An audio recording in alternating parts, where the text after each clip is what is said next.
Hello, everybody, and welcome into the Apples and Ginos Fantasy Hockey Podcast, the podcast you come to when you're finally ready to take fantasy hockey seriously. My name is Blake Creamer, and in this podcast, I'm going to tell you how to win Week 10 of the fantasy season. Let's get to biz.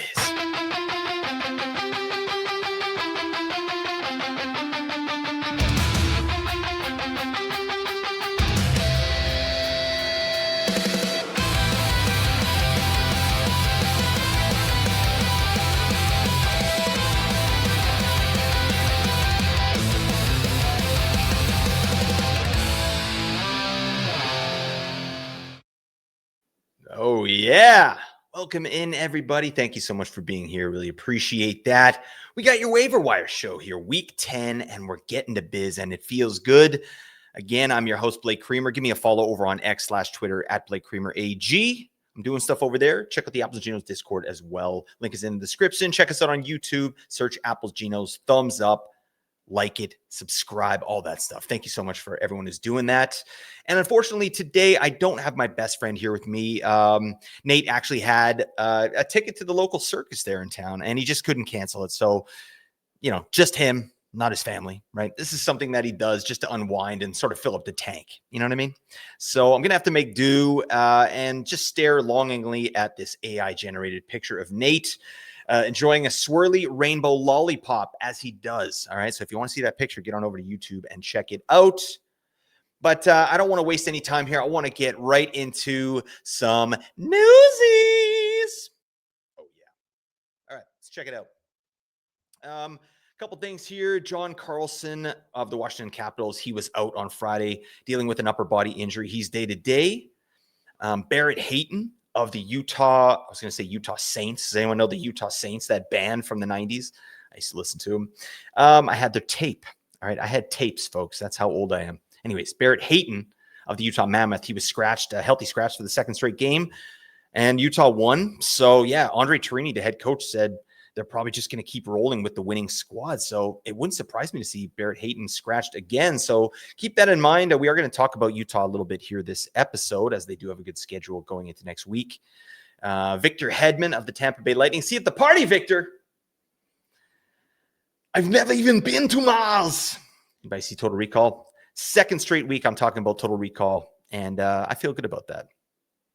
I'm bringing it back. But yeah, Victor Hedman, he's probable here for Saturday's game. So that's good stuff. We need to watch this game to see what happens with that power play. Darren Radish has filled in better than expected.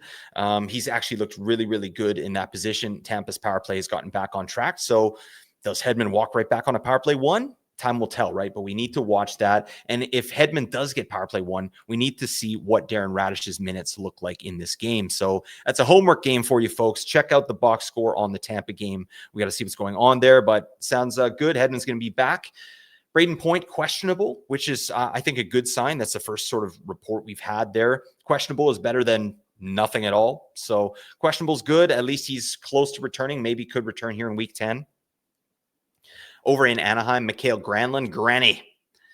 He returned on Friday. Do we care for fantasy? Maybe, right? He spent a good chunk of time on power play one there in this game. The Canucks, the Canucks, I wish. I'm trying to project some wins for the Canucks. The Ducks actually had a nice comeback win here against Washington. So, yeah. But Cutter Gauthier was moved to power play 2, so Granlund could play on power play 1. Make it make sense. I don't know, but that's fine. That's kind of what they did here in this game. So yeah, if he's out there, it could be a streaming option for you. Over to Boston, Charlie McAvoy. We had an update on him today. He's still a ways away, but he was skating, which is nice to see. He was on the ice recently in a full shield. Non-contact jersey, so that's fine. But yeah, this guy, he really got he's had a rough ride. Like the guy took that slap shot to the face. He hasn't been able to eat solids. He's lost 20 pounds, right? I mean, it just goes from bad to worse for McAvoy, but he's a trooper. He's a beefer. So hopefully he gets back here in the next week or two. David Pastrnak, Pasta, still not skating, but should be soon. He's just not ready yet. So we got to keep your eye on that. We need Pasta back in our lives for fantasy. Over to Dallas, Thomas Harley still day-to-day. He's getting closer.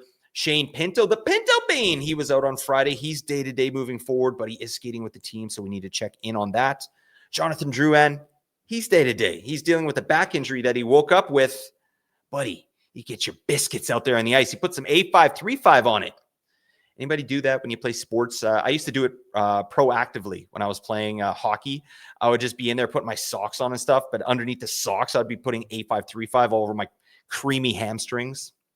Anybody do that? I don't know. Sometimes I would take like one Advil before the game, like proactively. I don't know. Does anyone do that either? I don't know. I got some weird stuff. All right. OCD, and I'm here for it. Sorry, folks. All right. That's your Demko of the Vancouver Canucks. Now we're talking Canucks. All right. He could play next week. He skated in Thursday's practice here. So that's good news. I mean, the Canucks defensive environment, hot garbage this year. Unbelievable. Yeah, they've been really bad. Got another 4 goals scored against them here tonight with Utah.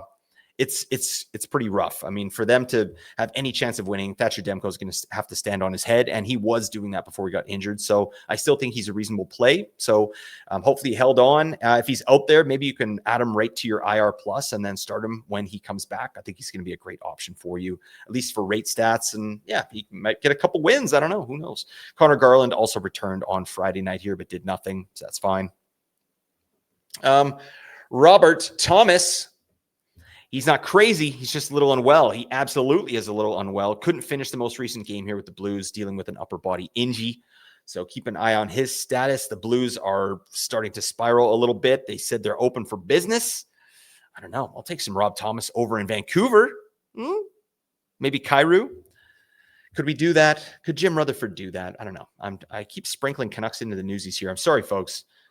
Big time homer. Very tortured man. All right. Carter Hart in Vegas.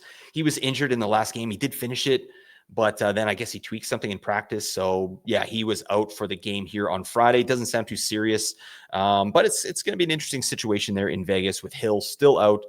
Akira Schmid got a shutout tonight. So I don't know. Does he get another look? It's been weird goalie stuff there in Vegas. So just keep an eye on it. I don't think that Carter Hart is a must add. I don't think that he's the guaranteed number 1 there. I'm not there yet with that play. I think Schmid has done an admirable job and will probably be the 1A with those two kind of moving forward. That's my take on it, but I know we'll see. And then lastly, Ryan Leonard took a big hit from Jacob Trouba here in the game on Friday. Didn't return for the third period. Not great. Typical Trouba stuff, right? It's borderline. The guy's back was turned to him, but he kind of turned at the last minute, and yeah, Trouba just didn't let up. So yeah, this guy left the ice bloody. That's showing no good, Jacob. What are you doing? All right. That's fine. That's it for the Newsies. We got to attack that schedule, the Week 10 schedule in Schedule Attack. All right. Let's get to biz on that. Starting on Monday, we've got 5 games. Tuesday, we've got 10 games. Wednesday, 4 games. Thursday, 13 games. Friday, only 2 games, a very late Friday. Saturday, 13 games. And then Sunday, 6 games. So yeah, that's a total of 53 games. So that's kind of what we would consider a normal week here. There is no Sunday, Monday back-to-back. We did get that wrong last week. Anaheim had a Sunday, Monday back-to-back. So sorry, folks. All right. Nobody bats 1,000. All right. We bat 999. All right. But 1,000, that's asking a little too much. So I'm just drinking some beer here on cold medicine. So this stream could go wrong really quick. Okay. But yeah, nobody has the Sunday, Monday back-to-back. We do have 2 teams with the Monday, Tuesday back-to-back, which could be in play here because Tuesday is only 10 games, and they are the Edmonton Oilers and the Tampa Bay Lightning. You got 5 teams with the Monday, Wednesday off nights to start the week: Calgary, Detroit, LA Kings, Seattle, and Utah. You got 3 teams with the Wednesday, Friday off nights: Chicago, Seattle, and Utah. And then 2 teams with the Friday, Sunday off nights: Seattle and Utah. Yeah. So with this week here, Thursday and Saturday are going to be problems, right? Both 13 games. That's pretty heavy. So yeah, you're going to have to watch your streamers there. You could look at week-long streams for sure, and we'll talk about those. Obviously, you heard Seattle and Utah pretty good schedules, perfect schedules really for the week. And we'll get into that. But, things change, right? When you do these week-long streams, things can change throughout the week. And then you're kind of locked into your streamer that you picked up. Like even something as simple as someone moving off of Power Play 1 to Power Play 2. Well, now you've got the Power Play 2 guys getting, less opportunity out there, right? And it's not really what you want. So I like to stay a little more fluid than that if I can. I'd look at front loading your streams maybe. Couple options for you. Obviously you got the 10-game Tuesday. That isn't terrible. You might be able to fit someone in there. I'd be looking for teams with 3 games in the first 4 nights. And you got Buffalo, Tampa Bay, and Detroit all play 3 games in the first 4 nights. If you can fit a player in on the 10-game Tuesday and the 13-game Thursday, that could be an option for you, right? But what might be a better option, probably the best option, is to maybe take advantage of the back-to-back Monday, Tuesday with Buffalo and Tampa Bay, right? And then move into a team that has a Wednesday, Friday, Sunday, which would be Seattle and Utah. So just to recap that's basically you do one move for 2 games, right? On the Monday, Tuesday, back-to-back. And then you do another move for a Wednesday, Friday, Sunday. So that's 3 games. So that's 2 moves. You get 5 games out of it with 1 streamer spot. So if you have 2 streamer spots, you can just pick up a week-long streamer with the other one, right? And so that's 1 game for 1 move for 4 games. That's your week-long stream. And then you got 2 more moves you're using to get the 5 games that I just talked about. So that would leave you with 1 move left for emergencies if someone gets injured or if you need to throw a Hail Mary at the end of your week, right? And that's how we stream. That's what you should be looking at out here, folks. How do we maximize games? How do we get away from those busy nights? Those are some really good options for you. If just depending if you have 1 streamer spot or 2 streamer spots, right? But set your rosters at the beginning of the week, see where the gaps are, and then decide how you're going to proceed. Okay. But that's how we get to biz. Now, we got to lower some expectations here. All right, let's do that.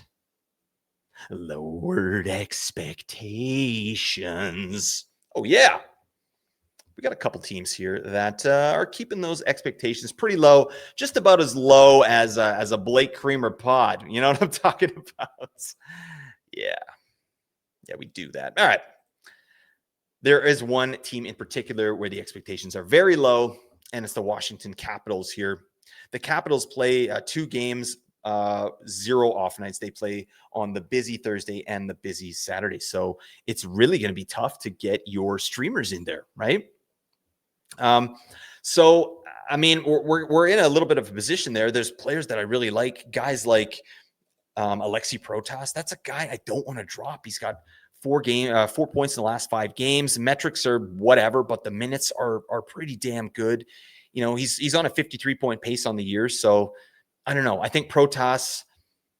We're looking at Protas. We're looking at Connor McMichael, and we're looking at Ryan Leonard, who was injured in the game here. So we need to check his status. Ryan Leonard was Power Play 1 before he was injured there. So, I'd like to hold on to a Power Play 1 performer, because maybe he makes your lineup on those 2 busy nights. But Protas, McMichael, and Leonard, as much as I hate to say it, like if you need to, I think you could get off all 3 of those players, no problem.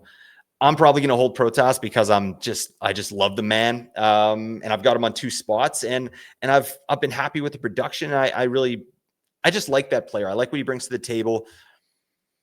But yeah, I feel like you could drop him if need be. So all those players, to me, if you need to get off him, do it. All right, if you can get some games in. The next team down that we're looking at is the New York Rangers. They play 2 games with only 1 off night. So let's take a look at that. The Rangers play Wednesday, which is the 4-game Wednesday, and then they play Saturday. So, maybe if you have a Ranger, you hold them until Wednesday and then jump off it. But I don't know. Again, you're going to be put into a position here. You got Will Cooley and Alexis Lafreniere, I think, are 2 guys that kind of come to the top of my mind here.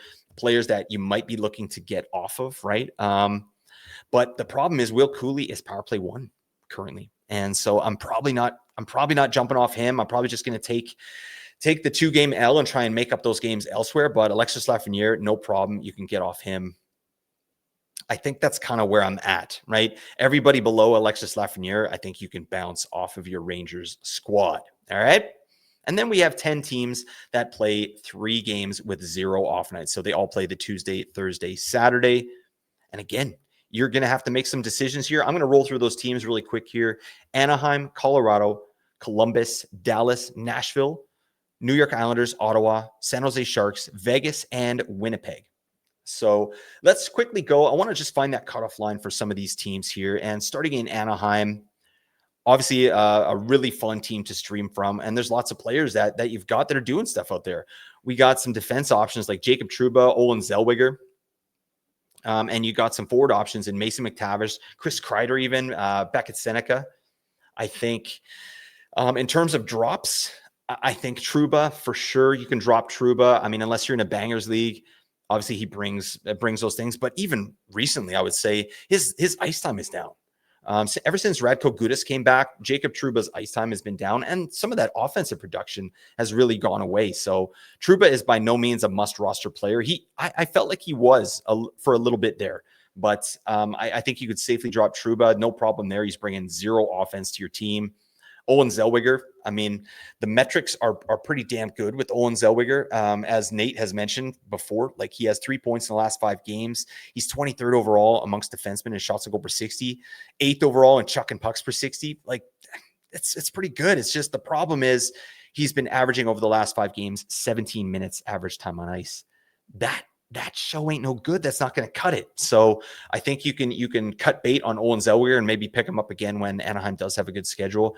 But as far as Mason McTavish, I'm probably trying to hold Mason McTavish. He's got 5 points in the last 5 games, not including tonight. He's power play 2, so keep that in mind. I think, McTavish and Seneca, if you need to get off, you could, but I'm trying to hold on. And then Chris Kreider, I think I am holding on to just for that power play 1 there in Anaheim and all the scoring chances that he brings. So, yeah, that's where I'm at with Anaheim. Let's move to Colorado here. You got Valerie Nichushkin, Machine Gun Valley. Yeah, I'm holding Nichushkin there. I'm holding Landeskog for that power play 1 and the top 6 deployment that he's been able to do. Landeskog, really nice stuff. 7 points in the last 5 games. Metrics are good. The ice time is really good. That's what's really been encouraging. He's been averaging just over 17 minutes average time on ice and getting that power play 1 deployment. And he looks a lot more comfortable out there. So I think Landeskog should be held, honestly. And Brock Nelson, I'd like to try and hold him as well if possible. The guy's been excellent as of late. Grumpy or not, he's got 6 points in the last 5 games. I mean, that was bolstered by one big game there. I think it was a 4-point game. The metrics aren't great for Brock Nelson, so you could drop if need be. But yeah, I think in terms of defense, you got Devin Taves and Brent Burns. I think you can drop both of them if need be. Ross Colton as well, you can drop him. So to recap, I'm just all over the place here. I'm holding Nuke and Landeskog and probably okay with dropping the rest of those players. Columbus, you got players like Adam Fantilli, Dmitry Voronkov, and Sean Monahan, all power play 1 options there in Columbus. I'm probably holding all of those players. If I had to drop one, I'd drop Voronkov. He is getting the power play 1, but 0 points in the last 5 games. The ice time has gone down. He's just under 16 minutes, and the metrics aren't great. So, Fantilli and Monahan, I'm holding for sure. I'm trying to hold on to Voronkov, but if you need to get off him, you do it. Let's move on to the Dallas Stars. We're basically just looking at Jamie Benn. He's had 5 points in 5 games, which is pretty nice. But, 13.5 minutes average time on ice. That's not going to cut it. He's power play 2. The metrics are terrible. Like this guy's 335th in shots on goal per 60 in the last 5 games. 260th in expected goals for. It's not good. So he's doing that off of extreme efficiency and kind of just deployment, right? His line mates getting it done with him. So I'm happy to get off Jamie Benn. No problem there. Let's move over to Nashville, the Predators of Nashville. And yeah, we're looking at a lot of players who have actually been cooking a little bit lately. We got Steven Stamkos with 6 points in his last 5 games. Ryan O'Reilly has 8 points in his last 5 games. Luke Evangelista, he's got 7 points in his last 5 games. So it's hard to just cut bait on guys that are delivering currently, but I look at Nashville's schedule. They play 2 games against Colorado out of their 3 next week. That's like, David versus Goliath kind of stuff, right? Like, I don't know. I'm not expecting a bunch of production from these guys to continue. Maybe if they didn't have such a tough schedule, but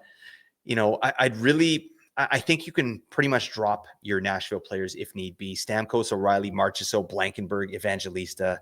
I think they can all be safely dropped if you can get some other games in. If they're making your roster, great. Like I'd hold on to Stamkos, I'd hold on to O'Reilly, Evangelista even. If you're in a deep league, like I would hold on if they're making your roster, right? You don't need to get off them, but I just think in those busy nights, these are the guys that are going to be on your bench, and we don't want to be taking zeros out there, right? So my 2 cents on Nashville. It is nice to see Stamkos kind of at least putting some production on the board. Metrics are still terrible. Last 5 games, 248 in shots on goal per 60, 157th in individual expected goals per 60. Jeez, what the hell happened to this man? But, four goals in his last 5 games. That'll play. We'll take it for now. I picked up Stamkos in a couple spots in like the 11th round this year. And I was like, oh, this is going to be amazing. Why is this guy falling? And, shame on me. This guy, can't hit the broadside of a barn, but he's a good person. He's got a great head of hair. There's no question there. Let's move on to the New York Islanders. We're looking at the ass man, Emil Heineman, and Anders Lee. I did talk a little bit about the New York Islanders in the Buy Low show I just did, and how they're, especially Anders Lee, his line, they're really generating a lot of offense and have been pretty unlucky. They did have a nice game here the other night. But yeah, I think Heineman, Lee, you can get off him no problem. I do want to shout out Anders Lee though. Last 5 games, he's really cooking. Like I said, 3 points in the last 5, 14th overall in shots on goal per 60, 5th overall in individual expected goals per 60. Really nice stuff. The on ice numbers are great as well, as I mentioned when I was talking about Barzal in our Buy Low show that I released yesterday. So check that out if you haven't already. Those players are still buy lows to me. All right, shameless plug. Yeah, I think you can get off both these players. No one's rushing to the wire to pick up the ass man and Anders Lee. So let's move over to Ottawa. You got the Pinto Bean. He's injured, so hopefully you can put him into IR plus. That should make that decision pretty easy. I'm trying to hold on to him if possible. I'm also trying to hold on to Dylan Cousins. The numbers haven't been kind, right? 1 point, it's a goal in the last 5 games. Metrics, whatever. 131st in shots on goal per 60 over the last 5, 154th in individual expected goals per 60. But the on ice numbers, pretty darn good. Corsi 4 per 60 is 39th overall, and scoring chances for he's 35th. So his line's generating some stuff out there. Personally, he's not, or individually, he's not doing that. He's still on power play 1. Or he was last game. So there's some value in that. I'm not just kicking him to the curb, but guys like Claude Giroux, Fabian Zetterlund, yeah, I think you can easily jump off of those players if need be, right? And I'm probably jumping off them anyway. I'm not interested in Giroux or Zetterlund at this point. San Jose Sharks, let's talk about them. We got Jeff Gillooly, a.k.a. Tyler Toffoli. Does anyone know who Jeff Gillooly is? Hit me up in the comments if you know who Jeff Gillooly is. I'd love to see what kind of demented minds are out there. All right. Sorry, I'm just having a sip of bubbly. All right. Tyler Toffoli, William Eklund, Dmitry Orlov, all guys that are on the bubble for sure. Toffoli, the numbers have been okay. If you look at what he's done, 6 points in the last 5 games, but he's only playing, just under 14 minutes.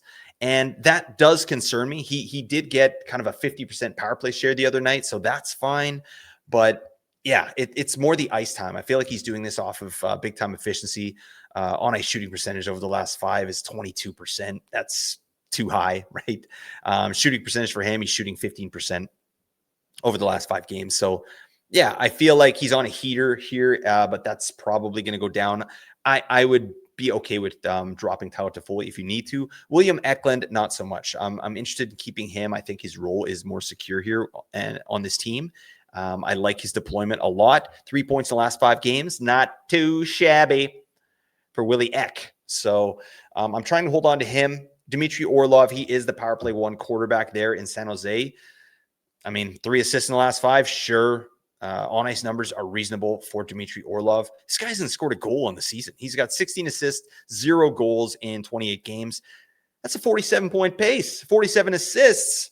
That'd be a weird stat if Dmitry Orlov just got 0 goals and 47 assists on the season. It'd be pretty damn nice. So anyways, if you need a cheap power play 1 option, he's there for you. But I don't know. If he's making your roster, great. If not, I'm easily dropping Dmitry Orlov. Again, trying to hold on to Eklund there if possible. Last couple teams here. Vegas Golden Knights, we're looking at players like Pavel Dorofeyev, right? Who is, he is a kind of a question mark at this point. Like, are we holding him? I think, like, if you look at what he's done here, last 5 games, 1 assist, 0 goals. The ice time is down. He's playing under 16 minutes, and the metrics aren't great. That's what's concerning for me there with Pavel Dorofeyev. 130th in shots on goal per 60, 107th in individual expected goals per 60, right? That's not good. I mean, his season-long numbers much better, but his ice time is higher as well. He on the season, he's averaging 17 and a half minutes, but last 5 games, he's averaging under 16, right? And the metrics are getting worse. And his role on that power play, it seems like they're kind of going away from him a little bit, right? Now that we got Mark Stone back in the mix. So I feel like if you had to get off Dorofeyev, you could, right? It's something about fantasy. Sometimes you just ride the wave while players is hot, but it's not something we can just expect, like set and forget for the entire year, right? Dorofeyev is still a young player, still figuring things out. I do trust the talent of the player, so I'm not looking to get off Pavel Dorofeyev, but I will say, like, if you have to, like, you're stacking up losses here and you need to get some wins and some games played in against your opponent, I'm here for it, right? If I don't have Dorofeyev anywhere, but if I did, I'd be holding him. So I'll put that out there, but I think you could drop him if need be. We're also looking at Noah Hannafin here. I think he's an easy drop. 0 points in the last 5 games. He's doing nothing out there. He's kind of like a 5th, 6th defenseman on your squad. Come on, Bobby. Let's go party. Ivan Barbashev. If you got him, he's pretty damn consistent. 4 points in the last 5 games. He's a good streamer, right? But I don't think that you have to hold on to Ivan Barbashev. I think, on the Thursday and Saturday, is he making your roster? If not, bounce him, right? You got Braden McNabb. He's your beefer option. You can drop him. Braden Bowman. Really nice performance from the kid, right? 4 points in the last 5 games. He's on a 67-point pace. I don't think that holds, but he's got some chemistry with Jack Eichel, looks like, out there. So I like that. But if you need to drop him, go ahead. What I'm thinking about my drops too, I'm always wondering, like, is someone going to rush to the wire and like try and pick this guy up?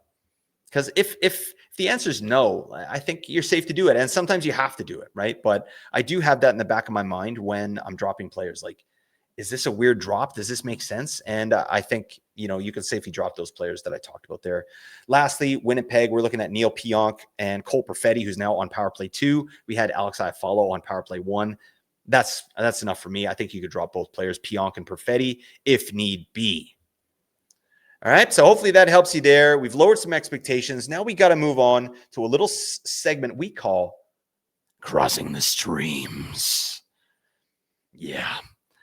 I don't like to cross the streams without Nate here, folks. It's very sad for me, but, I got to get the biz, all right? I got to give the people what they want, all right? 20 minutes of rambling nonsense, all right? That's what I got to give the people. The people want it, not me, all right? So I got a little bit. I got some bits and pieces to talk to you about here. So, before, I knew Nate was not going to be on the show here. We had a nice kind of talk and a situation kind of bubbled up here. And, I'll tell you all about it. Nate, he's been looking for kind of a new side hustle, right? Something dignified and meaningful. It's kind of a potential career pathway after all the fame and glory that comes with, hosting the Apples and Ginos Fantasy Hockey Podcast, right? All that glory, right? And, where does one go when you're chasing purpose, right? And Nate, for him, it's toothpaste, okay? He's genuinely passionate about it. Very strange. Fluoride ratios, enamel shades, mint to cinnamon differentials, right? He does that. He's even designed a toothbrush that converts into brass knuckles in case you get into a random dust up while maintaining peak dental hygiene, right? It's an incredible product. I think he's got an invite to Dragon's Den soon, so we'll have to keep an eye out for him there. But yeah, just giving you a little insight into Nate's psyche and some of the things that he does. But, you can't just waltz into the toothpaste industry at the top, right? You got to earn your place. And in this world, the bottom rung of the toothpaste ladder is screwing lids onto toothpaste tubes at a factory. Okay. Prestigious, honorable, coveted. That's what Nate's all about. So he just, he really wanted it so bad. Like the process to even get this job was insane. He had to do a police background check, which he did, flying colors, no problem. He had to do a 4-month training camp, which he absolutely dominated. It was like, drills, kind of like righty-tighty, lefty-loosey, right? Dexterity drills at elite speeds. They even made him take a polygraph test where they grilled him on flossing frequency, musical tastes, and his dangerous addiction to Pixie Sticks, right? Which we all know, folks. And he openly admitted to loving Matchbox 20 and Jerry Halliwell's solo album featuring the hit song, It's Raining Men. All right. So this is all stuff that Nate had to divulge, right? And they were totally fine with it. And, that's courage under fire to me. Finally, one last step for him to get this dream job, right? A urine test. Now, you see where we're going here, folks. They needed to be sure that his body was free of toxins, and sugar, the natural enemy of toothpaste, is a direct violation of factory values. Okay. And you wouldn't know it, but eating Pixie Sticks with every meal sort of spikes your sugar levels, right? So anyways, I'm at home, I'm working, and Nate calls me in a panic, lets me know the situation. I drop everything and I rush to the factory. And I have to go around the back door, right? Because he's got this guy that he's sort of dealing with here. And I show up and Nate, comes out the back. He's absolutely sweating, right? Says that the manager's inside, and this guy is an absolute dingus, folks. All right. Basically, the type of guy who wipes his bum after a shower. You know what I mean? Goes to the bathroom after the shower. What are you doing? What are you doing? He's a monster. Okay, so we gotta get this urine sample here. Nate can't do it alone, right? It's gonna spike up the test strips, right, with crazy glucose. So we have to dilute the sample. There's only one way. We know how. We gotta cross the streams, folks. Okay, but the cup is tiny, right? It's a problem. Our aim has to be flawless. So we put this tiny cup on the ground, right? And Nate and I have to get shoulder to shoulder. I close one eye just so I can aim, right? It's kind of like a scope. I'm kind of aiming. I don't know if you want to picture this. Anyways, we count down, right? 3, 2, 1, bang. We're midstream here. And, I wish I could tell you that it was perfect, right? But unfortunately, Nate was shaking, right? He was really nervous. He was kind of shaking like a washing machine with like a hockey skate in it. You know what I mean? We got some in the cup, right? We got enough in there, but we also Jackson Pollocked over the whole tile floor. We hear footsteps, right? Manager coming. And I'm still mid-flow, right? I had a lot to drink that day. I had a big gulp. So I have to pinch it, a yank, zip, and I dive under the table, right? There's a table there. I had to do that really quickly. And this guy enters, right? The manager. He walks in. He's like, "Hey, what's going on?" And then he just slips like a cartoon style slip on like a banana peel. Boom! Nails the back of his head, right? Full knockout, KO'd by a puddle of brotherhood. And we stand there in horror, right? Cup of cross streams in Nate's hand, his dreams slipping away like plaque washed down a sink drain. So what a vivid yarn here, folks. We call an ambulance. They show up very quickly. I mean, the guy's breathing. He's going to live. Okay, so happy ending there. But then we find out he wasn't even an employee, right? He's just some random guy pulling a practical joke to the absolute extreme. Making potential employees do urine tests for no reason. I mean, this is crazy. There was no urine test. So we're standing there dumbfounded when the real manager walks in and he surveys the chaos. He nods slowly and he whispers, "Looks like you boys were visited by the Minty Menace." And, apparently there's a rogue anti-dentite and he's been sabotaging the factory, adding sugar to toothpaste samples, right? And they've honestly been hunting for brave recruits who can handle messy situations with the tactical precision that Nate and I did. So, I mean, we look at each other and we just exchange a nod, right? We know what's going on. This is fate. We were chosen, right? And now, I mean, Nate works, this is kind of his side job. He works nights undercover. He's tightening lids with one hand. He's got the toothbrush brass knuckles gripped in the other. And me, I'm on his emergency stream team, all right? Because when you're fighting cavities in the shadows, sometimes you have to cross the streams for justice. Am I right, folks?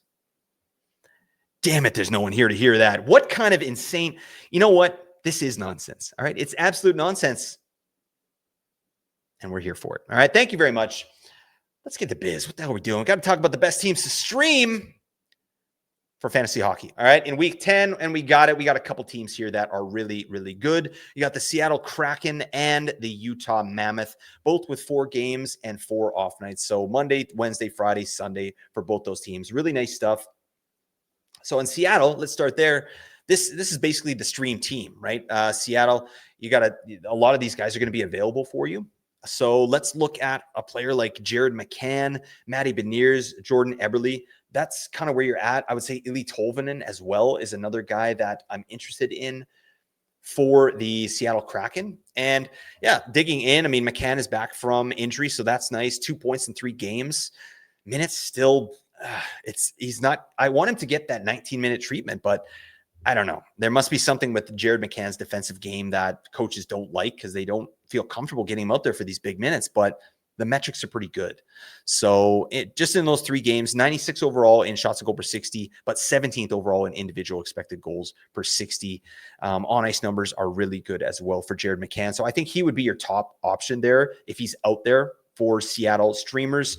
Matty Beniers gets a ton of deployment, but he's more of a defensive center, and that's great in real life, but it's not going to matter a hill of beans for fantasy, right? He's playing 19 and a half minutes, average time on ice, last 5 games, but only 2 points.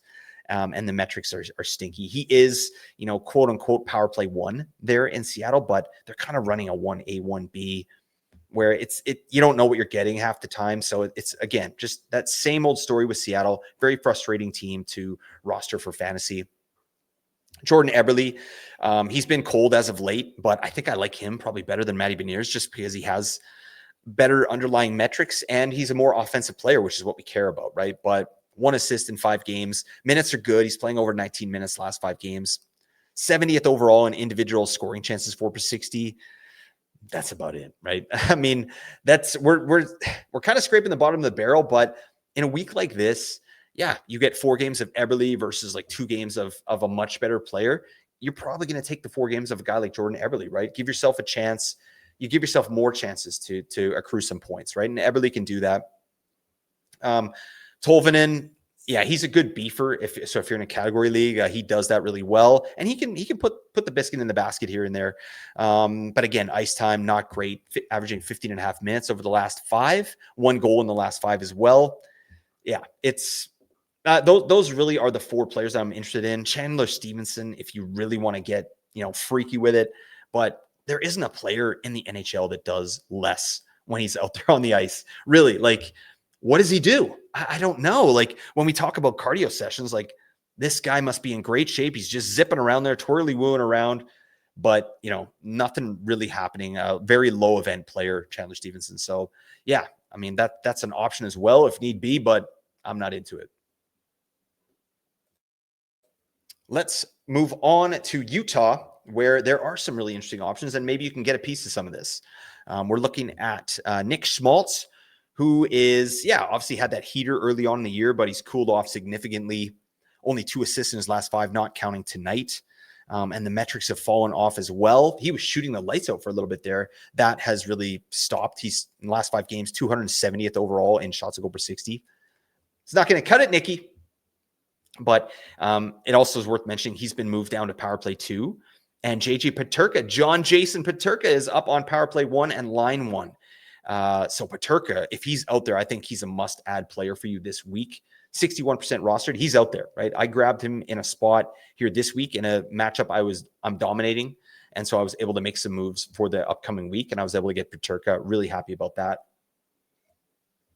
I think as long as they're winning, like I said, Andre Torini is saying they're going to roll with what they've got, and they've won 2 games in a row with Peterka, line 1, power play 1. So I think we're going to see more of that. You got Lawson Krause out here, 4 points in the last 5 games. That's fine. He's doing it off of efficiency, right? Big time efficiency. So it's not something we can really expect, but he does have a good peripheral floor if you're looking for someone there. You got Sean Dursey. He's the power play 2 guy. I'm not interested, right? Dursey's a guy I've liked in the past, but he's just not getting the opportunity or even the deployment at this point. Like, he's playing under 20 minutes the last 5 games, metrics middling. I think there's going to be better options. If you're in a really deep league, like, Dursey, go ahead and roster him for these 4 off nights, but don't expect a lot. You also got Jack McBain, 3 assists in the last 5 games. Metrics terrible, but he's going to be your beefer as well. Ian Cole, I mean, yeah, now we're like 2 points in the last 5 games. I'd take Dursey over Ian Cole. And you got Barrett Hayton, who's been healthy scratch the last 2 games. So I would say Hayton it would be a decent ad for this upcoming week, but I don't want to be rostering a guy that's getting scratched, right? So we need to see what's going on with him, and we won't find out, right? Until later on. So I don't know. I'm probably trying to steer clear of Barrett Hayton because even if he does come back, I would imagine he plays maybe on the 3rd line or 4th line, even power play 2, maybe not even power play 2. I don't know. Torini, there's something about Hayton's game that he's not liking, and he feels comfortable scratching him, and they're having success with him on the bench, right? Or in the press box. And then Daniil Butt as well. Cheeks. Daniil Butt Cheeks. That's not even my nickname, but I have to use it. Yeah, he's out there, right? He had a goal called back tonight, but he's getting some top 6 looks out there. Good offensive player. You could do worse, I think. Again, deep league option. If you have him in Dynasty, activate him, right? He's getting some looks. So those are your best teams to stream right there for if you want to do a week-long stream. The next tier down, we've got 3 teams with 4 games and 2 off nights. And those teams are the Buffalo Sabres, Detroit Red Wings, and the Minnesota Wild. So let's get into it. I should mention Buffalo of those teams, they play Monday, Tuesday, the back-to-back. So, yeah, you might be able to get 3 games out of Buffalo if you can get someone in on that 10-game Tuesday. So keep that in mind. That might sort of bump them up a little bit, I think, as the top team in this tier. But let's dig in. Buffalo, you got to go get Josh Norris. If Josh Norris is out there on your wire, you got to pick him up, right? He got another assist tonight, so he's got 5 points in 3 games. Yeah, he's been a real spark plug there for that team. They got, they 1 win and 2 losses, but Norris is still getting points. He's a great power play performer. He's got power play 1. He's getting top line deployment with Tage, and he's playing better than Tage. Honestly, he's doing more out there. So I love Josh Norris. You know this. I talked about him all off season. I was devastated when he was injured, but the good thing is I had him in 5 spots in my IR plus, and I was able to activate him this week. And it was just such a gift because I activated him. I didn't have to use a move, and I got all that production as well. So I've had a nice week with Josh Norris. Thank you, my man, Sweet Prince. Appreciate you. Appreciate your service. But yeah, go get Josh Norris. I think he should be a priority ad if he's out there. Matthias Samuelsson, I know there's been a little talk of him. I think it's sort of cooled off. His production is really cooled off. Only 1 assist in 5 games. Shots on goal per 60 amongst defensemen in the last 5. He's 2nd overall in the league. So that's interesting. But I think it's more of a fluke. It's the outlier. It's not the norm there with Matthias Samuelsson. So I think there's better options on D. Bowen Byram is a guy I would much rather have on my squad for this week. 2 goals in the last 5. Metrics, whatever. I mean, Matthias Samuelsson has better metrics, but I just trust Bo Byram a little bit more. And I like his deployment as well. Josh Doan, we've got some power play 1 guys here. Josh Doan and Jason Zucker, big pimping. Whereas the butler, Zach Benson, was moved down to power play 2. So I like Josh Doan a lot. This guy's worth sort of talking about for a second. 4 points in the last 5 games, averaging 15.5 minutes, but the metrics are great. 11th overall in shots on goal per 60 over the last 5, 9th overall in individual expected goals per 60. Really nice stuff. And then his line, the on ice numbers, expected goals per 60 for his line, he's 5th overall when he's out there. So really generating a ton. I love to see it. I think he's got some headroom in terms of his goal scoring, right? Great expected goals numbers. He only has 1 goal in the last 5. So I think it's safe to expect that he can maybe pot a few more goals here. So I think Josh Doan is the guy I'm interested in the most. Jason Zucker had a great game here tonight, even though the Sabres lost. He generated a ton of chances, got a power play goal. I mean, he's 4th overall in the last 5 games in individual expected goals per 60. Really nice stuff. These Doan and Zucker are really the guys showing up, and Norris for the Sabres, whereas kind of their top guys have kind of let off the gas a little bit. Guys like Alex Tuck, Tage Thompson, Darlene, even, who I talked about yesterday in my buy low show. But these guys need to get going. That's really clear. But Doan, Zucker, and Josh Norris really getting to biz. So I think all those guys need to be rostered for this week here. Zach Benson, I think, is fine as well. I like the player. I could see him swapping back with Doan and getting power play 1 again. So I think he's worth the ad here. Ryan McLeod, Jack Quinn, kind of your back end options for Buffalo. McLeod is probably the lowest of all those. Like he's out there, but he's kind of relied on more for his defensive abilities. Whereas Jack Quinn, 4 points in the last 5 games. Deployment's been decent, but he's not getting power play 1, right? He's getting a lot of scoring chances, and that's nice to see. But it's still going to be a while, I think, before this guy truly breaks out. Yeah. Jack Quinn on the season. Let's take a look at this. 46-point pace. It's not terrible. But I do like those other guys a lot better on Buffalo. Okay. Let's move on to Detroit. Detroit and Minnesota play Monday, Wednesday, Thursday, Saturday. Detroit plays Monday, Wednesday, Thursday, Saturday. Minnesota plays Monday, Thursday, Saturday, Sunday. All right. Sorry to confuse everybody there. But let's start with Detroit. Patrick Kane. What are we doing? What are we doing, folks? God dang. 6 points in 5 games, big minutes. He's on that power play 1, which is lethal there in Detroit. Lucas Raymond, this guy's unbelievable. We should start saying this guy has access to Lucas Raymond on power play 1. You got to pick him up, right? Love Lucas Raymond this year. But Patrick Kane looking really good. Shooting percentage, terrible, right? He's due for more goals. Last 5 games, individual expected goals per 60, 30th in the league. Shots to goal per 60, 42nd. He's doing stuff out there, right? Those goals are going to come. He looks good. No reason for Patrick Kane to be on your waiver wire, especially this week. You got to do it. Other forwards, we're looking at Emmett Finney, Marco Kasper as your beefer option. Andrew Kopp. Okay.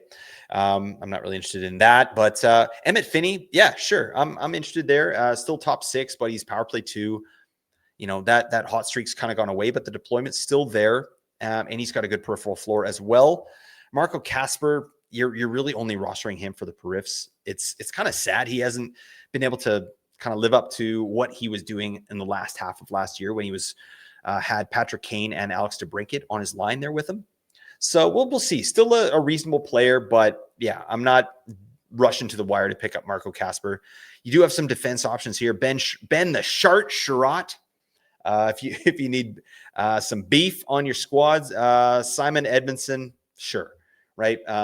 Definitely back end defensive options that could maybe get you a point or 2 and some decent periffs. Let's move on to Minnesota. We're looking at that you might be able to get a power play 1 quarterback here. We got Zeev Buium and Brock Faber. Faber was the power play 1 quarterback on that team in the last game. But Buium has been skating on power play 1 recently. So it does suck a bit of value from both of those players, right? And I would say that both players are not really that valuable to begin with. I think Zeev Buium will be valuable during his career, but this year they're kind of slow rolling him a little bit. You look at the ice time, last 5 games, just over 17 minutes. That's not going to cut it, right? Even on power play 1, he has 2 assists in the last 5. That's fine. I think both are rosterable for this week if you want to go Minnesota's way, but a Monday game and then straight into Thursday, right? So it's they're more of a back half team. So I don't know. I don't know if I'm rushing to get a Minnesota player right on the Monday and then waiting until Thursday, which you might not even be able to get them in for. I might look at picking up a Minnesota player. I don't know, maybe on the back half. It's not going to be a great team to stream now that I'm looking at it here. So if they're not making your roster, don't pick them up. You got the Zucchini Man, Matt Zuccarello. That is a guy I think should make your roster on some of these busy nights. He has no business being as lowly rostered as he is. So he's got great chemistry with Kaprizov. I think he should be rostered. He's on power play 1. So get him in your life. Marcus Johansson, obviously, I like the player. I've liked him in the past, but in a week like this, I think you can probably do a lot better. You got Ryan Hartman. He's been skating on line 1 at times here, so he can do some stuff. Good shots, good hits, good blocks, PIMs if you need that, and the occasional goal. So those are your Minnesota Wild there. I think I'm prioritizing Zuccarello. I think that's a guy you should probably have on your squad. All right, let's move down to the last tier of teams here. We have 4 teams with 3 games and 2 off nights. Calgary Flames, Chicago Blackhawks, LA Kings, and your Vancouver Canucks. Let's get into it. All right. Starting in Calgary. Yeah, we got Blake the Snake Coleman. If anybody's interested there, 2 assists in the last 5 games. I mean, we know what we're getting, right? This guy's a plug. He's a grinder that can occasionally get on a hot streak. He's kind of a safe play. In a week like this, I'm looking for more upside, I think. So I'm not that interested in Coleman. Jonathan Huberdeau, yeah, I mean, I'd rather go that way because at least he's got power play 1 and the potential of maybe putting some points on the board, but he only has 2 points in his last 5. Jonathan Huberdeau, man, that is rough stuff. Like, he's on a 48-point pace. I can't believe it. I mean, he had 110 points. How does that happen? I don't understand. It must have, like, clearly it was the situation that he was in. It was a perfect situation for him that matched his style of play. And then he went to a place where they don't even know what to do with him. They never did. And yeah, I think his mentals sort of got affected there, and he's never really recovered. So, at least he's making some nice bank, right? That's good for you, Johnny Huberdeau.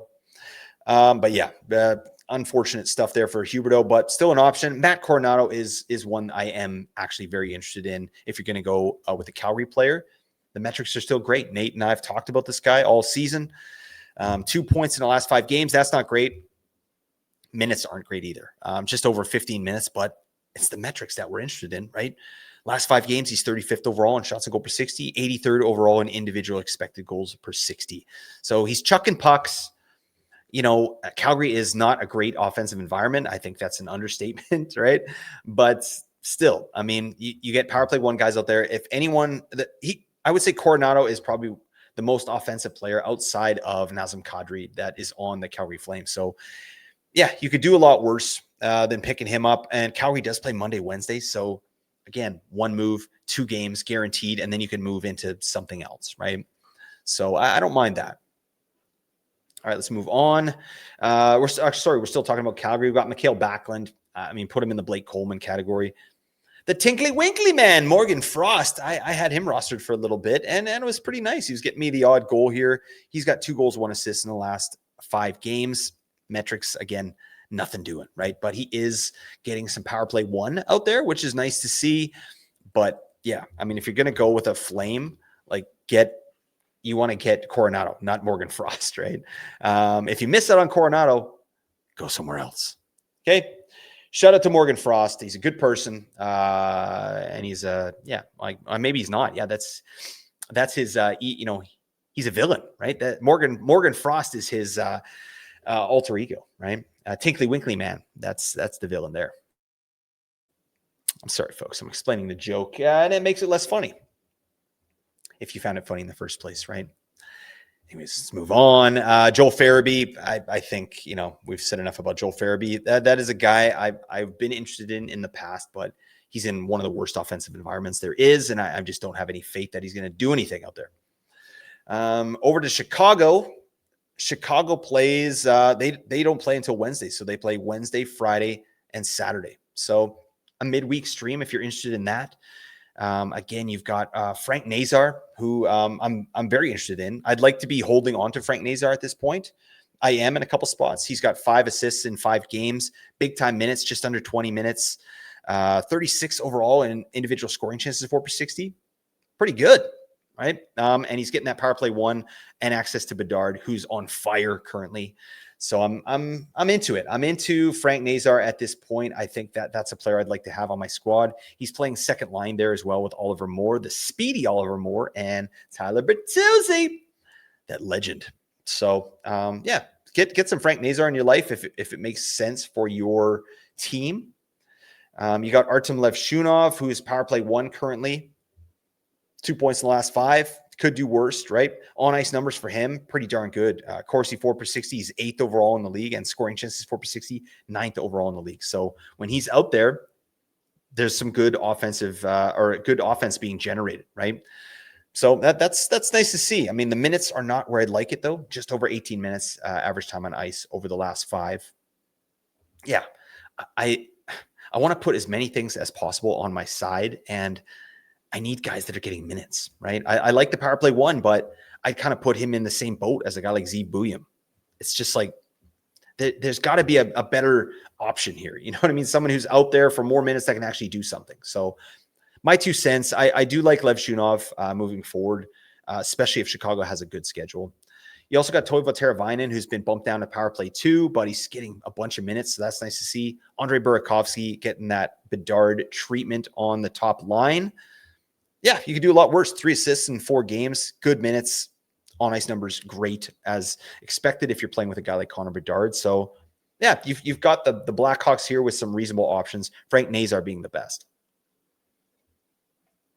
Over to LA. Anybody listen to Brandman 3000? Hit me up in the comments. All right. I need to know where my people are at. All right. All right. LA. We're looking at, to me, Drew Doughty is a guy I want on my squad. I'm not expecting a ton, but he moved off of injury right to power play 1. And LA's power play is terrible. We know this, right? But I think it should be a little bit better with Doughty at the helm. He's done it for a lot of years. It's all the same characters. I think they'll figure it out. They won't be as bad as they have been. So I like the add of Doughty here. I mean, you got Brant Clark as well. I think both those players can be added and, provide some value for your team. LA plays Monday, Wednesday as well. So yeah, it's a great way to start off your week. Get a guy like Doughty, get a guy like Clark, see what's up, right? See if they, give them a chance to get 2 games in and see what's what. They play Utah and Seattle. So yeah, some kind of porous defensive teams. They should be able to get the biz. So I like that. Anze Kopitar, if he's out there, I think, yeah, should probably be on a squad. I picked him up in a spot when he was on the waivers, and I haven't really dropped him. He hasn't been doing much, but yeah, I mean, actually, I want to look and see what Kopitar has done because it's been pretty gross. Yeah, 2 points in 5 games. Metrics terrible as usual, right? He's not an individual offensive generator, right? He's a facilitator, and he's not the fleetest of foot out there. But access to the power play, he's going to get big minutes, so I like that. Alex Laferriere, Andrei Kuzmenko, Big Kuzi. These guys are doing nothing out there, right? Big Kuzi, more like little Kuzi. He's getting 13 minutes average time on ice over the last 5 games. This is not a guy I will ever be high on for fantasy. I'm high on him in reality. The guy's awesome, beautiful head of hair. We know this. Bananas, Pepsi, you put them together, and it equals Andrei Kuzmenko. But yeah, in terms of fantasy, like this guy's a specialist. He's like Tony DeAngelo as a forward. And that's not a compliment, right? So, yeah, I'm not interested there. Alex Laferriere, yeah, he's got some good bangs. He does that, but I'm not interested there either. So, probably some better options. I really like Doughty, and I like Clark as well. So, I'd probably go in that order. And then for Vancouver, I talked about Brock Besser in my buy low show. Again, I'm high on the player. I think he's really kind of found a way to generate offense on his own, which is not something that he's normally done. Right. But he's kind of had to this year because he doesn't have anyone to play with. And Adam Foote is bouncing him all over the lineup. Right. So he's playing with different guys every night, and he's still putting up some pretty reasonable, like expected goal metrics. And I really like that. But yeah, two points in the last 5 games is not good. Ice time is great, though. I love to see that. So, and power play 1, that's not going anywhere. I like Besser. I think Besser is a good option for you here in this upcoming week. Vancouver plays Monday, Thursday, Sunday. So it's pretty spread out. I don't know if you want to go a week-long stream, sure.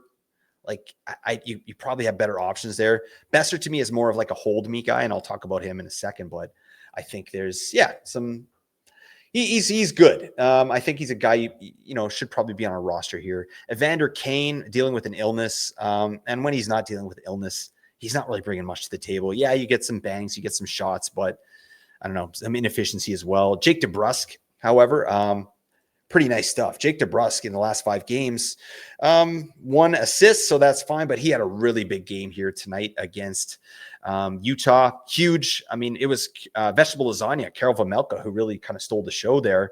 Canucks actually outplayed a team for once. They really outchanced them. They just ran into a hot goalie. Jake DeBrusk had a monster game, something like 9 scoring chances. Crazy. So you could do a lot worse than Jake DeBrusk. Connor Garland's out here as well. Jonathan Leckерmacky. I mean, we know what the Canucks are bringing to the table. Not a lot of offense. So, you probably want to go a different way. I hate to say it, but that's fine. Anyways, That's it for crossing the streams. Those are your best teams to stream. I do want to quickly talk about the Patreon. We've got Apples and Ginos Patreon. Link is in the description. You can start at a supporter tier, which is $2 a month. That gets you access to the APL, the Apples and Ginos Patron League, and can get you on a wait list if you want to try and join a team here this year, or gets you, first dibs for next season. So get in there if you want the $2 tier. The Apples tier, $8 a month, gets you APL eligibility, also access to patron-only Discord channels where you can ask Nate or myself questions anytime, and we'll always answer you there. You get access to patron-only live shows. Nate and I both do those, so we do one a month for the patrons, kind of based on your feedback. So just things like more specialized things. We do team reviews and things like that. So it gets you access to those. You get show notes, including the show notes for this show right here, weekly ad targets, and you get access to the player evaluation tool, which is a really nice, tidy piece of business that I think you'll really like. So yeah, whoops. Oh, sorry, I'm going crazy here. All right. Anyways, yeah, player evaluation tool, really good. I use it all the time. Okay. Now we got to move on to the dream streams. And these right here are the best players to stream as ranked by Nate and myself. I kind of went in with a fine-tooth comb and looked at some of these players. So for points, if you're looking for points, these are ranked. And the way we rank them is with those off nights in mind, right? So we're going to be looking at a lot of Seattle, a lot of Utah. Number one with a bullet, Jared McCann. I think you got to have him here this week. Really, like, this is a guy that generates a ton. We talked about the ice time. It's not quite where we want it, but I feel like he's going to break out here eventually. This should be a 40-goal scorer on any other squad with any other line mates, right? But yeah, here on the stream team in Seattle, he's kind of like a 50 to 60-point player, but I think he could do some stuff for you. We got Jordan Eberle at number 2, Matty Beniers at 3. And then we move over to Patrick Kane. I think Kane is a really good option, as we talked about. Josh Norris at number 5, Frank Nazar at number 6, Josh Doan at number 7 for that power play 1, Jason Zucker for that power play 1 below Josh Doan, and then at 9, Zach Benson, because he is getting power play 2. And then at number 10, we put Drew Doughty here just for that power play 1 deployment. So those are our top 10 dream streams we're looking for points. Best for hits. You're looking at Jack McBain, right, of the Utah Mammoth. Eli Tolvanen, number 2. Michael Carcone, the Italian Stallion. Lawson Krause at number 4. Jamie Oleksiak at number 5. Number 6, you got Beck Malenstein. He's, he would be as high as number 2 in this. If you're going to Buffalo, like if you get those 3 games in with Buffalo, yeah, Beck Malenstein kind of moves up that list. So he's doing that out there. He's beefing out of his mind. You get Tyson Kozak is here, and Peyton Krebs as well rounds out the top 8 hitters. Best for blocks. We're looking at Ian Cole, Sean Dursey, both a couple of block parties there. Adam Larson on Seattle. Ryan Lindgren. Matty Beniers, he does that really well for a forward. Jack McBain does that as well. Number 7, we got Connor Timmins. He's the highest ranked blocker here, but that's only if you can get him in for those 3 games with Buffalo, right? Yeah, if you can get him in for all those, yeah, he's a big time blocker. And then you got Matthias Samuelsson as well, rounding that out. Those are your dream streamers, okay? Now, move on to the next segment called Hold Me. And these are the players that you want to hold, right? You want to embrace them in the dark, cold night. Oh, yeah. I'm sorry, folks. Sorry, it's getting late here. And yeah, I'm losing my voice. But we're going to truck on here. So first, we got to talk about the players. Well, first off, Hold Me is a segment where we talk about the best players to add for the future, right? They're 50% rostered and under on Yahoo. We got to talk about the players that have graduated. Congratulations, everybody. Jesper Wallstead now at 61%. Makes some sense. Do you think this guy should get more starts? Maybe. Yeah, he's pretty darn good. Leads the league in shutouts in like 10 games. That's crazy. Akira Schmid, 54% rostered. Love that. Yeah, I think he's going to be still an option, even with Carter Hart in the mix. You got Oliver Ekman-Larsson at 54% and Philip Hronik at 53%. All graduated. Congratulations. Jet Greaves at 51%, Joseph Wall, 51%, and Adam Fantilli at 50%. You like to see it. Adam Fantilli should definitely be higher rostered than 50%. Now let's look at some of the long-term plays. And at number 1 for like the millionth straight week, Patrick Kane. What are we doing? Please. 37%, Patrick Kane. You go out, you get yourself some Patrick Kane, all right? You get some of that lettuce that's coming out the lid there. You got to get this man on your squad. He's doing stuff. A really good player. 37% makes no sense. Gabe Landeskog is number 2. Obviously, I talked about him. You get line 1, power play 1. As long as he's getting that, I think that deployment is going to climb. William Eklund at 37%. Yep. I really like the player. I like the deployment and the role on the team. Chicken Necks, Chris Kreider at number 4.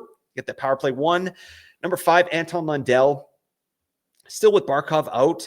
Yeah, he's been moved to power play 2, but he's still getting a bunch of minutes. And I think there's still a lot of value with this player. So, yeah, don't sleep on him. He only has 2 assists in the last 5, but big minutes. I think this is a player that can do stuff for you on your squad. Matt Zuccarello, number 6. Yeah, you got to get him. Jared McCann, Ryan Leonard, Frank Nazar, at number 9. And then number 10, Matt Coronado. Still love the player. 11, Brock Besser. 12, Dmitry Voronkov. 13, you got Connor Garland. And 14, Beckett Seneca at 31%. Those are all players that I think, yeah, you could argue should be on a roster at this point. Let's look at sub 20% here on Yahoo. Ryan Leonard at 18%. Again, check on his injury situation, right? The hit didn't look good, so I wouldn't be surprised if he misses a little bit of time. Matt Coronado, again, is on this list. Connor Garland, Andre Burakovsky. Love that. Nate put him on this list. I've been talking about Andre Burakovsky for years, all right? And Nate's finally come around. What do you think about that, Nate? Huh? Who's laughing now? All right. Jordan Eberle, number 5, and Josh Doan at number 6 there. He's only 16% rostered. Sub 10%, Zach Benson, the Butler, Jackson Blake, Luke Evangelista, Braden Bowman, Jason Zucker, Big Pimpin', Easton Cowan at number 6. Yeah, he's been doing stuff out there. Pretty decent deployment. I mean, just under 17 minutes, 2 goals in the last 5. I'll take it, right? I mean, clearly a talented offensive player. Number 7, Arseny Gritziuk at 3%, Ryan Hartman at 3%. So those are your top long-term plays, guys that, yeah, should potentially hold a roster spot for you. Let's move over to the defense. At number 1, we got Darren Radish, 24%. I know this is going to be controversial here. Moving forward, we do have to watch and see what happens, right? I think there is a good chance that Darren Radish plays power play 1, at least in Victor Hedman's first game back. Does he hold it? Maybe, right? He's really had some success there and kind of turned that, not just him, but we've turned that power play around, right? They're starting to cook a little bit. So that matters. So he might get a look there. So keep an eye on that, but we got to watch next game to see the deployment. Hampus Lindholm at number 2. I mean, with McAvoy out, he's power play 1. He's getting all the deployment. Artem Levshunov at number 3. Dmitry Orlov at number 4. Owen Zellweger at number 5. We got Simon Nemec at number 6. I really like that player, and they're giving him some minutes. He had all of power play 1 a couple games ago, right? They're not winning, but yeah, he's getting a look out there, and obviously Sheldon Keefe feels like a little bit more confident in that player. Matthias Ekholm at number 7. Cam York at number 8. He's injured right now, so obviously you want to take a look at that. Bowen Byram, number 9. Travis Sanheim at 10. Crystal Tang at 11. And Brant Clark at 12. Sub 20% rostered. Hampus Lindholm, Zellweger, York. And we'll put Nick Blankenburg on here as well. Blankenburg, yeah, he's got 4 points in the last 5 games. Pretty damn nice. And the metrics are good too. Jeez. 31st overall amongst D-men and shots to goal per 60. 12th overall in individual scoring chances for per 60. He's on a 53-point pace, folks, in just under 20 minutes a night.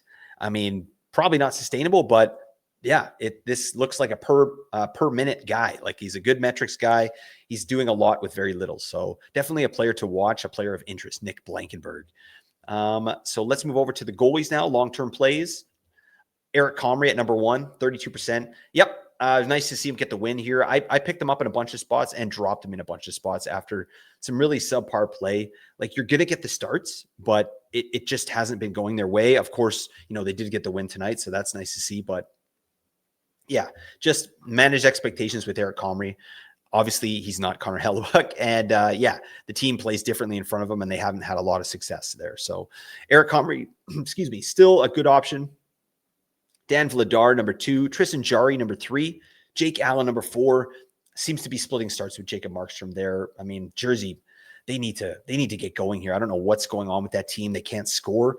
Like, yeah, you're missing Jack Hughes, but they have so many other talented offensive options that just aren't doing it. So we'll see what happens there. Sub 25% rostered goalies. Should shout out Ville Husso here. He's 0% roster right now on Yahoo. I've got him in one spot. 0.1%. I've got him, right? He's played a bunch of games here this week. And you could do a lot worse. Like, it's kind of like getting Eric Comrie to me. You're just getting a guy that's getting a bunch of starts, and maybe he'll get a win, maybe he won't, but you're getting those volume stats. Peter Mrazek is injured now. I think they put him on IR, but I can't confirm that. I think I saw a tweet, but I don't want to look it up. All right. And then John Gibson and Cam Talbot over on Detroit there. Your guess is as good as mine who's getting the start there. But that team's pretty good. So, I mean, if one of those guys is getting 2 starts in a week, I think you can add them and feel pretty good about that. So anyways, that is it for the Hold Me section. Hopefully that helps. Now let's bring it home, folks. We got to talk about the head-to-head streamer Deathmatch. Oh, yeah. Not oh, yeah.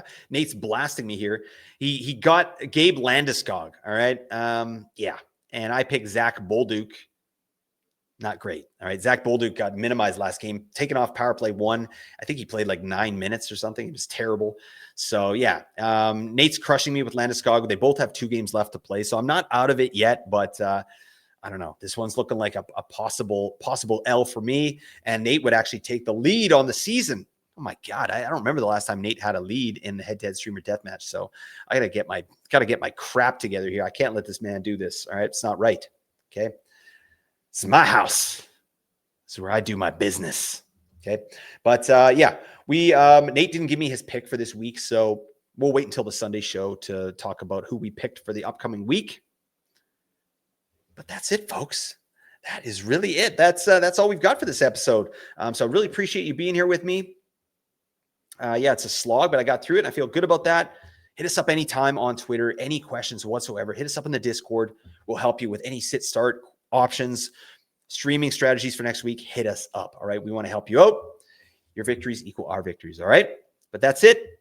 Hopefully this episode brought you some value, helped to get a little bit better at Fantasy Hockey today. All the advanced stats you heard from came from Natural Stat Trick and 18 Skaters. Many thanks to Matt Creamer, my brother, for supplying the music for the podcast. But that's it, folks. Celebrate your day. Bye for now.